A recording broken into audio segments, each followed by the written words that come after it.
noite especial no Tribuna Independente desta quinta-feira. Estamos ao vivo, você participa com a gente e nessa noite a gente tem a alegria de poder receber o ator Carlos Moreno. Carlos, a gente esperou você, está fazendo no mínimo uns 6 meses. Seja muito bem-vindo, que bom que você está com a gente. Muito obrigado, eu estou muito feliz de estar aqui com você.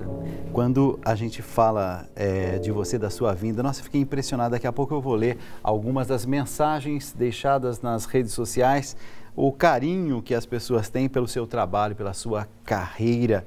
Você que começou, né, como ator nos anos 70, daqui a pouco a gente vai entender um pouquinho mais dessa história, mas eu queria começar falando sobre a peça que você está trazendo aqui para São Paulo e já está em cartaz há algum tempo, é isso? Já. A gente estreou em outubro do ano passado.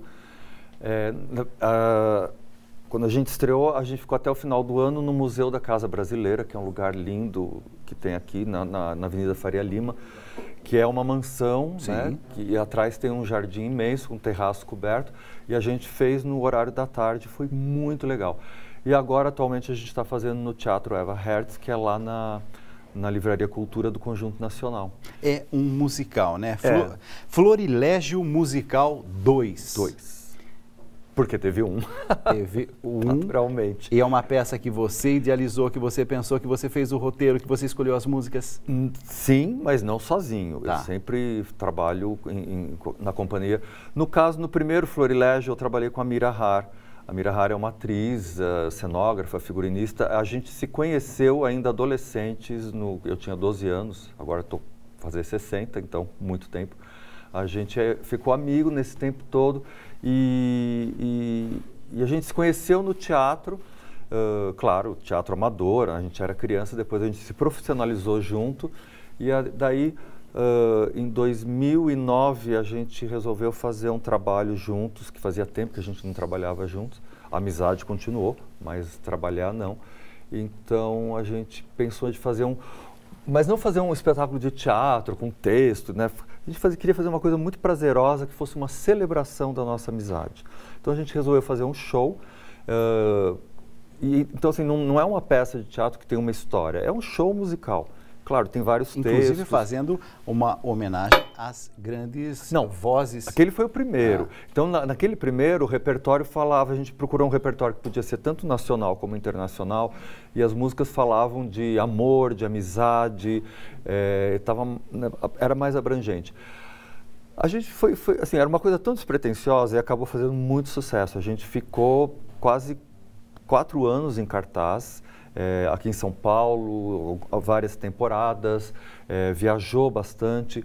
Aí a gente resolveu dar uma continuidade, por isso que agora existe o Florilégio 2, né, a missão, que daí dessa vez chama Nas Ondas do Rádio, porque dessa vez a gente chamou uma outra atriz que é muito querida, que é fantástica, a Patrícia Gaspar.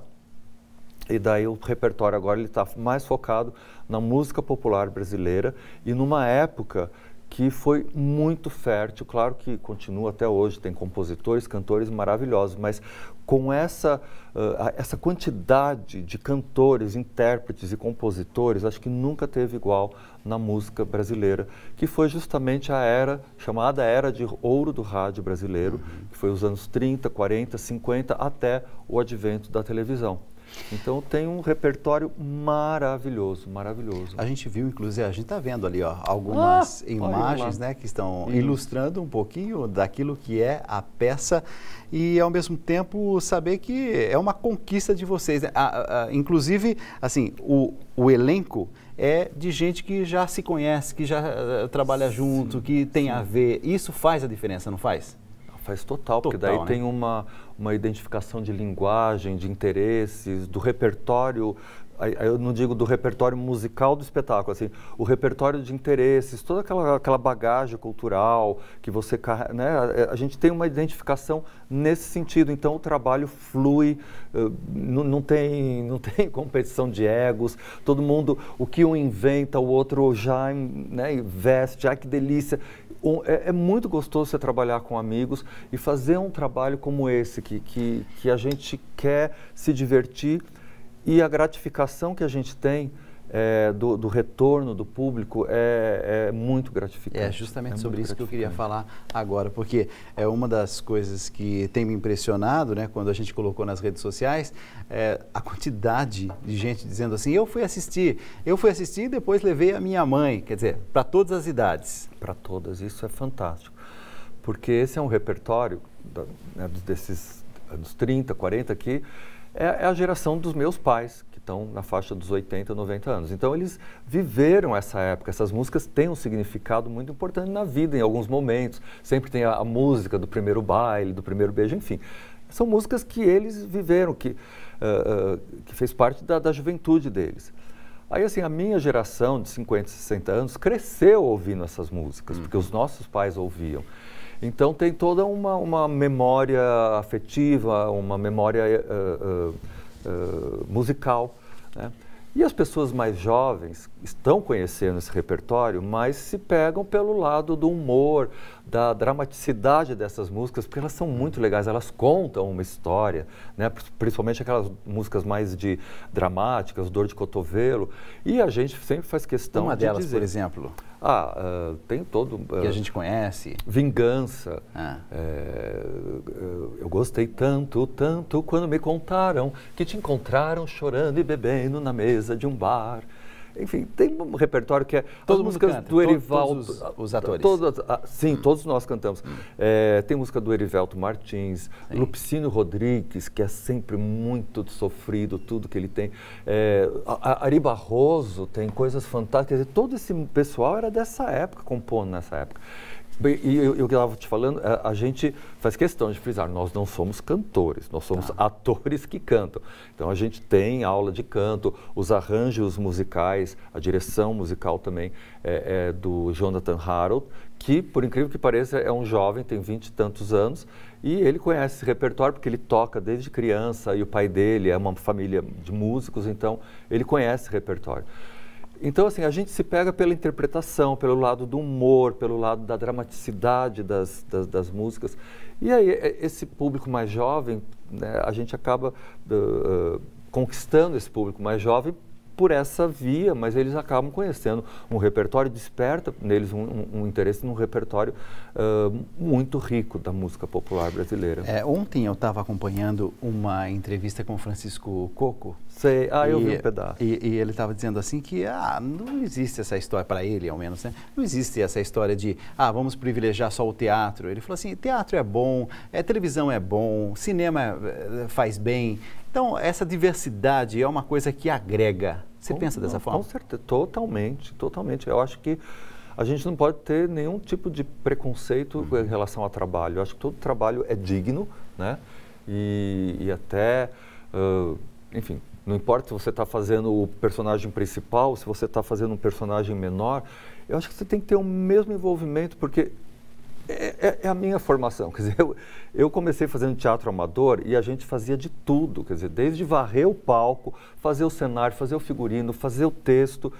Então eu aprendi, e não é demagogia, eu aprendi que acho que em nenhuma atividade ninguém é melhor do que ninguém, sabe? Se eu estou fazendo um espetáculo que é um solo, sabe? Eu dependo, como você aqui, você não consegue fazer um programa sozinho. Você depende do câmera, você depende do roteirista, você depende da produção. Quer dizer, então todo mundo agrega, né, para que o resultado final seja um resultado bacana, sabe? Gratificante para todo mundo.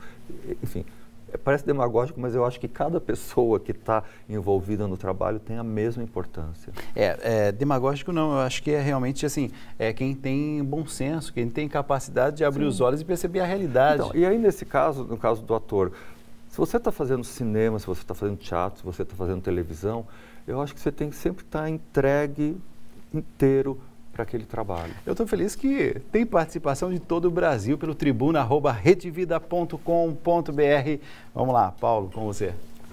Dalcides, o e-mail é esse, tribuna@redevida.com.br. Convido você a participar, mas também tem gente participando pelo facebook.com/redevida. Inclusive, quem participou com a gente já ao longo da tarde de hoje foi a Si Mercúrio. Ela fala assim, levei a minha avó de 94 anos para assistir a peça. Não preciso dizer que ela amou relembrar as canções que marcaram sua vida. Sucesso, parabéns, Carlos Moreno e todo o elenco e toda a equipe.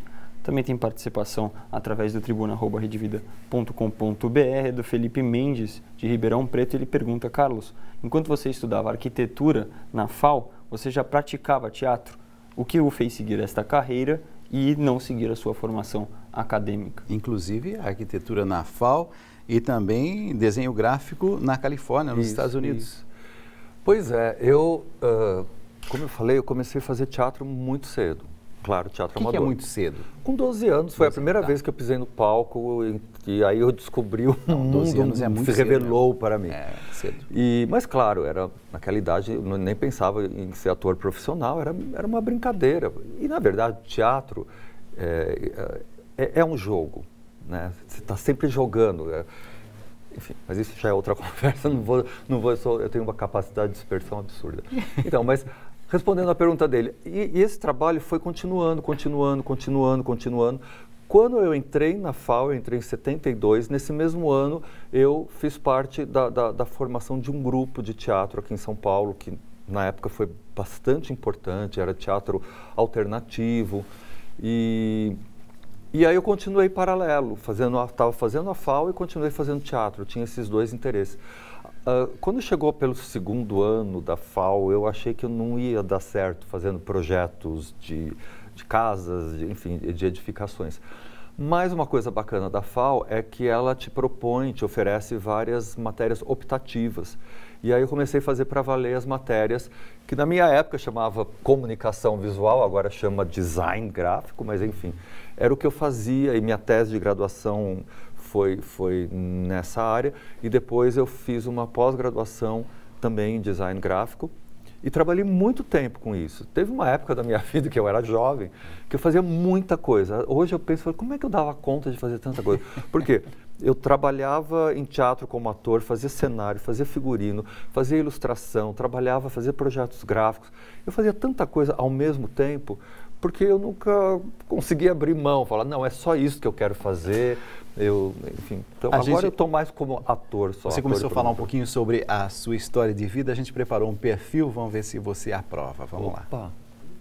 Nós vamos conhecer agora uma das histórias de maior sucesso da publicidade brasileira.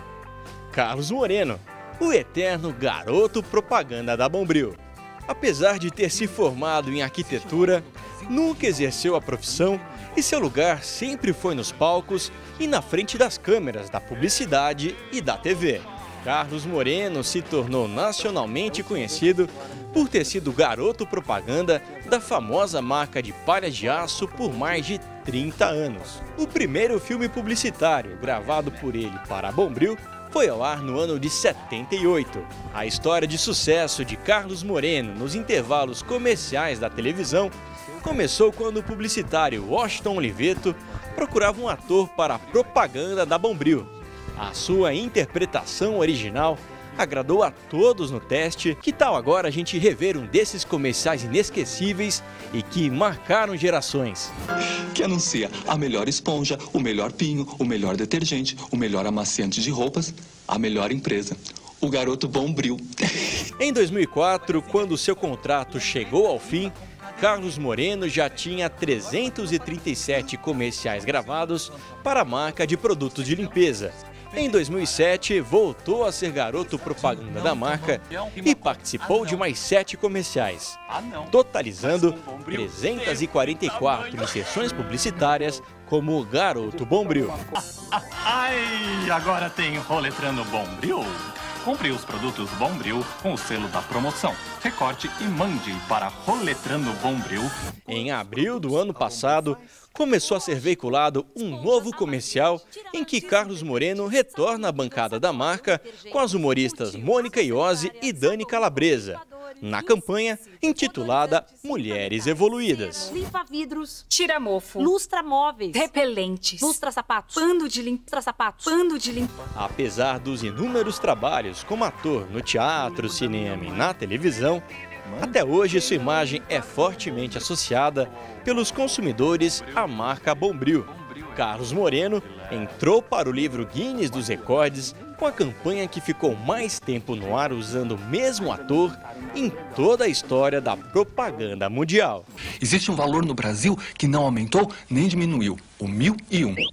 As 1001 utilidades de Bombril. A gente vai assistindo e dá uma saudade, né? Porque a gente era ali jovem também, adolescente, jovem, e depois a gente foi caminhando aí pela vida. Mas tem algumas publicidades que algumas marcas, né, alguns atores, que marcam gerações. Sim, sim. E teve uma geração que foi muito influenciada pelo Carlos Moreno. Que bom, que bom. Nossa, primeiro, super obrigado. Linda essa edição de coração. Obrigado pelo carinho mesmo. Muito obrigado. Pois é, eu faço parte da vida de várias pessoas. Tem gente, né, que nasceu me vendo na televisão. Eu tenho muito orgulho de fazer esse trabalho. Eu acho que ele teve uma importância, claro, fundamental na minha vida.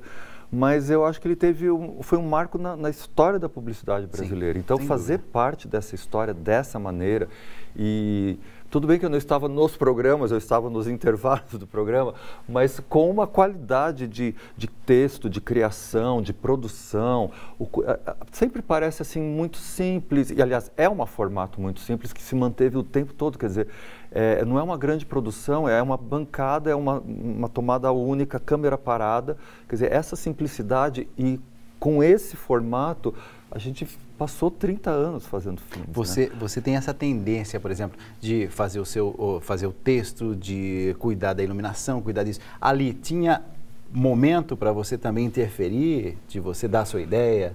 Tinha na interpretação. Tá. E isso eu acho que as pessoas, como é que você acha que deu tão certo? Tem várias teorias, explicações, teses escritas.